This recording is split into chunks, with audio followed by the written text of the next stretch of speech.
अस्सलामुअलैकुम नाज़रीन कराम, नई वीडियो में आपको खुश आमदीद कहते हैं।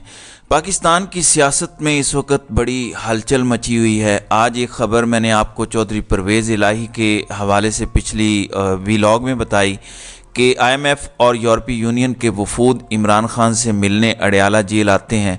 ये ख़बर ज़ाहिर है कि चौधरी परवेज़ इलाही ने दी थी, जबकि इससे पहले ना कोई सरकारी सतह पर और ना ही IMF की जानिब से कोई बात हुई और ना ही कोई विजुअल्स आए कि ये मुलाकात कब हुई, कैसे हुई। ज़ाहिर है अंदर से ही खबर आई। अब इस अपडेट के बाद आज अमरीकी वफद अडयाला जेल पहुंचा है, लेकिन अमरीकी वफद के पहुंचने की ये ख़बर हर तरफ फैली हुई है। मैं आपके सामने मीडिया की ख़बर रख देता हूं, इससे आप ख़ुद अंदाज़ा लगा लीजिएगा।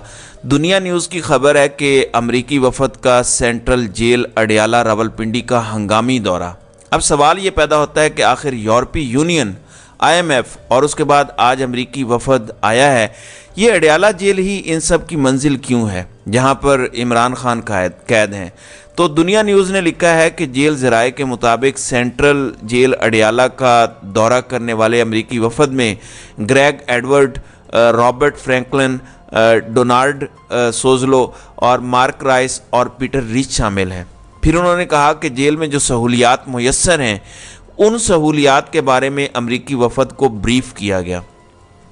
अब एक बात समझने वाली है कि अमरीकी वफद का पाकिस्तान की जेल से या पाकिस्तान की जेल में मिलने वाली सहूलियात से क्या ताल्लुक़ है। आप ज़रा इस चीज़ को समझने की कोशिश कीजिएगा।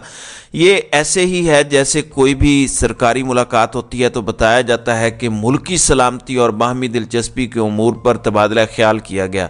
ये वो लाइन है जो हम बरसों से सुनते आ रहे हैं। बिल्कुल ऐसी ही सूरत हाल यहाँ पर दिखाई दे रही है। अब अमेरिका का ओवरऑल पाकिस्तान में इंटरेस्ट देखा जाए तो आप जानते हैं कि अमरीकी सफ़ीर पिछले महीनों में चीफ इलेक्शन कमिश्नर से मुलाकात कर चुके हैं, फिर वज़ीर आज़म से उनकी मुलाकातें होती हैं, निगरान सेटअप के साथ वो इंटरेक्ट करते हैं।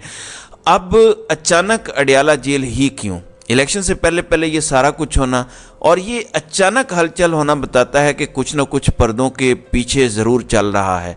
अब जब पर्दों के पीछे चल रहा होता है तो वो कुछ न कुछ या काफ़ी कुछ दिनों के बाद ज़रूर बाहर आ जाता है। लेकिन अगर किसी का ख्याल है कि ये सब करने के बाद इमरान खान कोई समझौता, कोई डील कर लेगा या कोई मुल्क से बाहर चले जाएगा, ये नहीं हो सकता। अभी कल मैंने आपसे इमरान खान का एक पैगाम शेयर किया था कि न डील चाहिए न ढील चाहिए, सारी ज़िंदगी भी जेल में गुजारने के लिए मैं मुकम्मल तौर पर तैयार हूँ। ये इमरान खान का पैगाम था। तो अमेरिका की अडयाला की हद तक ये ख़बर है, जबकि इसके बाद आज दूसरी ख़बर बरतानिया से मुतल्लिक है। ये तमाम ममालिक जिसमें यूरोपीय यूनियन, अमेरिका और बरतानिया है, इनका पाकिस्तान के अंदर काफ़ी असर व रसूख है। उसकी बहुत सारी वजूहात हैं, उस पर हम तारीख़ी तौर पर देख सकते हैं। आज बरतानिया की पाकिस्तान में जो हाई कमिश्नर हैं जैन मैरिएट, वो जाती उम्रा पहुंची और उन्होंने वहाँ पे नवाज़ शरीफ और मरीम नवाज़ से मुलाकात की है।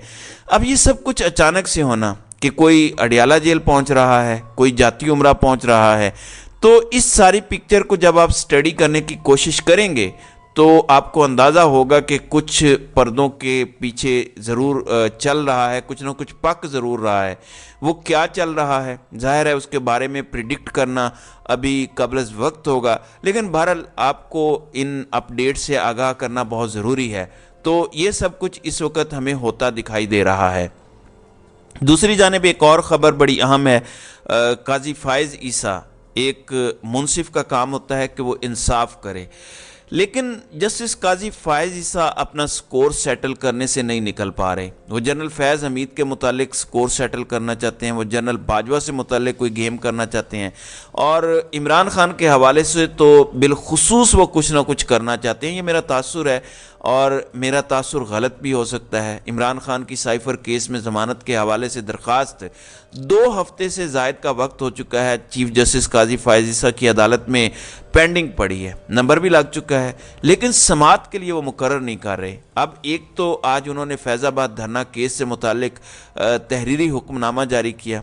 उस तहरीरी हुक्मनामे में उन्होंने लिखा कि फैज़ाबाद धरने के फ़ैसले पर अमल दरामद ना होने से जो नाइंसाफ़ी हुई اس کا خمیازہ قوم نے 9 مئی کے واقعات کی صورت میں بھگتا۔ بالکل ٹھیک ہے، یہ ان کی رائے ہے، لیکن سوچنے کی بات ہے کہ اب فیض آباد دھرنے اور 9 مئی کا آپس میں کیا تعلق ہے۔ لیکن چونکہ قاضی صاحب بڑے منصب پر ہیں، بڑے آدمی ہیں، اس لیے وہ کچھ بھی کر سکتے ہیں، وہ کچھ بھی کہہ سکتے ہیں، تو انہوں نے 9 مئی کو فیض آباد دھرنے سے جوڑ کر اپنی ایک رائے جو ہے وہ ظاہر کی ہے۔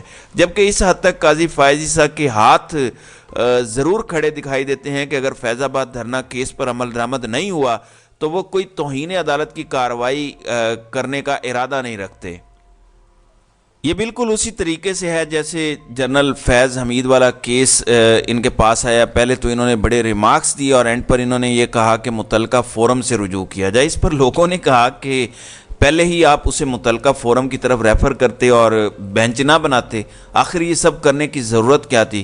تو قاضی فائز عیسیٰ صاحب جانا ضرور چاہتے ہیں، لیکن فی الحال قاضی فائز عیسیٰ بالکل ایک پیج پر ہیں، جبکہ دوسری جانب عمران خان ہیں جنہیں پھر بھی امید ہے۔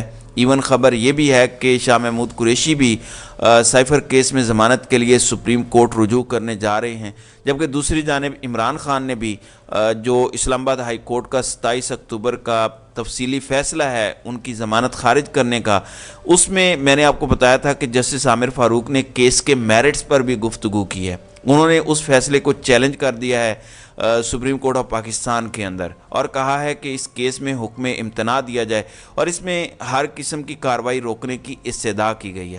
پھر ساتھ ہی انہوں نے یہ مقدمہ خارج کرنے کی استدعا بھی کی ہے۔ لیکن جسٹس قاضی فائز عیسیٰ کی عدالت سے اگر عمران خان یہ سمجھ رہے ہیں کہ ان کو کوئی مثالی انصاف ملے گا، کوئی بڑا ریلیف ملے گا، تو میرے خیال سے یہ ان کی غلط فہمی ہے۔ جسٹس قاضی فائز عیسیٰ کی عدالت سے انصاف ضرور ملے گا، لیکن میرا خیال ہے کہ عمران خان کو نہ تو تیز انصاف ملے گا، نہ اس طرح سے ملے گا جیسے نواز شریف کو ملا ہے۔ عمران خان کو بہت ٹھنڈا، بہت تحمل سے، بہت باسی اور ٹائم گزارنے کے بعد ہی شاید کوئی ریلیف ملے۔ خیر، یہ وقت گزر جائے گا۔ اب جسٹس قاضی فائز عیسیٰ کی سپریم کورٹ بیکری آئٹم پر تو قیمتوں کے حوالے سے حکم دے رہی ہے، باقی چیزیں ظاہر ہے ان کی ترجیح کے اندر شامل نہیں ہیں۔ اب ایک اور ڈیولپمنٹ بھی سن لیجئے جو ملٹری کورٹ سے متعلق ہے۔ سندھ کی نگران حکومت جسٹس ریٹائرڈ مقبول باقر کی حکومت نے بھی ملٹری کورٹس کے معاملے میں سپریم کورٹ کے فیصلے کو چیلنج کر دیا ہے اور کہا ہے کہ اس کو غیر آئینی قرار دیا جائے۔ بالکل درست بات ہے، غیر آئینی قرار دینا بھی چاہیے، عدالتیں انصاف کرتی نظر آنی چاہیے، اور یہی بات آج صدر عارف علوی کر رہے تھے۔ وہ آج ایک امریکی جریدے کو انٹرویو دے رہے تھے، ان سے پوچھا گیا کہ عمران خان کے حوالے سے پوچھا گیا کہ کیا وہ انتخابات میں حصہ لیں گے یا نہیں لیں گے، تو انہوں نے کہا کہ یہ سب کچھ عدالتوں پر ہے اور انہیں عدالتوں سے انصاف کی توقع ہے، کیونکہ پاکستان انصاف کی بنیاد پر ہی قائم ہوا تھا۔ عدالتیں کیا کر سکتی ہیں؟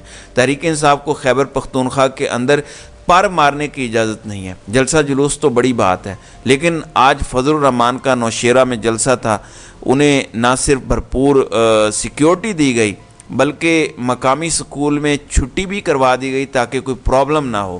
تو اس سے آپ اندازہ لگا لیجئے، جبکہ عدالتوں میں آپ جائیں گے تو وہ کہیں گے ابھی کے مسائل کی بات نہ کریں۔